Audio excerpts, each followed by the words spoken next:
Surjewala 1-to-1 ಸಭೆ ನಡೆಸಿದ ಬೆನ್ನಲ್ಲೇ ಸಿಎಂ ಅಲರ್ಟ್ ಆಗಿದ್ದಾರೆ.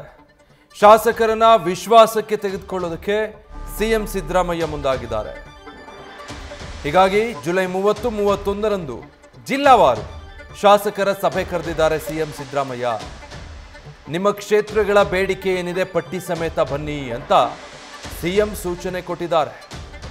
ರಾಜ್ಯ ಕಾಂಗ್ರೆಸ್ ಉಸ್ತುವಾರಿ ರಣದೀಪ್ ಸಿಂಗ್ ಸುರ್ಜೇವಾಲಾ ಬಂದು ಶಾಸಕರ ಜೊತೆ 1-to-1 ಮೀಟಿಂಗ್ ಮಾಡಿ ಅಭಿಪ್ರಾಯ ಸಂಗ್ರಹಿಸಿದ್ದು.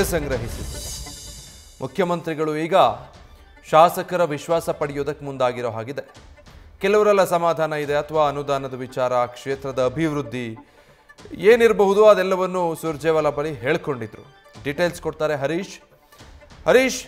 ಸುರ್ಜೇವಾಲಾ ಸಭೆ ಬಳಿಕ ಸಿಎಂ ಈಗ ಶಾಸಕರ ಸಭೆ ಕರೆದಿರೋದು ವಿಶ್ವಾಸಕ್ಕೆ ಪಡೆಯೋ ಪ್ರಯತ್ನನ? ಇದು ಬಹಳ ಮುಖ್ಯವಾಗಿರುವಂತದ್ದು. ಇತ್ತೀಚೆಗಷ್ಟೇ ರಾಜ್ಯ ಕಾಂಗ್ರೆಸ್ ಉಸ್ತುವಾರಿ ರಣದೀಪ್ ಸಿಂಗ್ ಸುರ್ಜೇವಾಲಾ ಅವರು ಬ್ಯಾಕ್ ಟು ಬ್ಯಾಕ್ 100ಕ್ಕೆ ಹೆಚ್ಚು ಶಾಸಕರ ಜೊತೆ ಸರಣಿ ಸಭೆಯನ್ನು ನಡೆಸಿದ್ರು. ಆ ಒಂದು ಸಂದರ್ಭದಲ್ಲಿ ಶಾಸಕಾಂಗ ಪಕ್ಷದ ನಾಯಕರಾಗಿರುವಂತಹ ಸಿಎಂ ಸಿದ್ದರಾಮಯ್ಯರನ್ನ ದೂರ ಇಟ್ಟು ಸಭೆ ಮಾಡಿದ್ದಾರೆ ಅನ್ನುವಂತ ಚರ್ಚೆಗಳು ಕೂಡ ಸಾಕಷ್ಟು ವ್ಯಕ್ತ ಆಗಿತ್ತು ಕಾಂಗ್ರೆಸ್ನಲ್ಲಿ. ಸೊ ಆದ್ರೂ ಕೂಡ 100 ಜನಕ್ಕೂ ಹೆಚ್ಚು ಜನ ಶಾಸಕರ ಜೊತೆ ಅವರ ಸಮಸ್ಯೆ ಆಲಿಸುವಂತ ಒಂದು ಪ್ರಯತ್ನ ಕೂಡ ಸುರ್ಜೇವಾಲಾ ಅವರಿಂದ ಆಗಿತ್ತು. ಇದೀಗ ಸಿಎಂ ಸಿದ್ದರಾಮಯ್ಯ ಅವರು ಖುದ್ದು ಅಖಾಡಕ್ಕೆ ಇಳಿದಂತೆ ಕಾಣಿಸ್ತಾ ಇದೆ. ಇದೇ ತಿಂಗಳ 30 ಮತ್ತು 31ರಂದು 2 ದಿನಗಳ ಕಾಲ ಶಾಸಕರ ಸಭೆಯನ್ನ ಕೂಡ ಕರೆದಿದ್ದಾರೆ. ಈ ಮೂಲಕ ಶಾಸಕರನ್ನ ವಿಶ್ವಾಸಕ್ಕೆ ಪಡೆಯುವಂತ ನಿಟ್ಟಿನಲ್ಲಿ ಸಿಎಂ ಸಿದ್ದರಾಮಯ್ಯ ಅವರು ಮುಂದಾಗಿರುವಂತದ್ದು ಸ್ಪಷ್ಟವಾಗಿ ಕಾಣಿಸ್ತಾ ಇದೆ. ಈಗಷ್ಟೇ ಕೂಡ ಪಕ್ಷದ ಶಾಸಕರಿಗೆ 50 ಕೋಟಿ ರೂಪಾಯಿ ಅನುದಾನವನ್ನ ಬಿಡುಗಡೆ ಮಾಡಿರುವಂತಹ ಸಿಎಂ ಸಿದ್ದರಾಮಯ್ಯರು ಇದೇ ತಿಂಗಳ 2 ದಿನಗಳ ಕಾಲ ಜಿಲ್ಲಾವಾರು ಶಾಸಕರ ಸಭೆಯನ್ನ ಕರೆದಿದ್ದಾರೆ.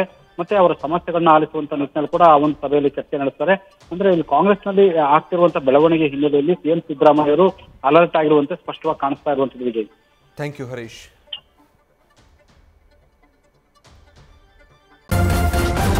ನ್ಯೂಸ್ ಫಸ್ಟ್ ನಿರ್ಭೀತಿಯಿಂದ ನಿಮ್ಮ ಪರವಾಗಿ.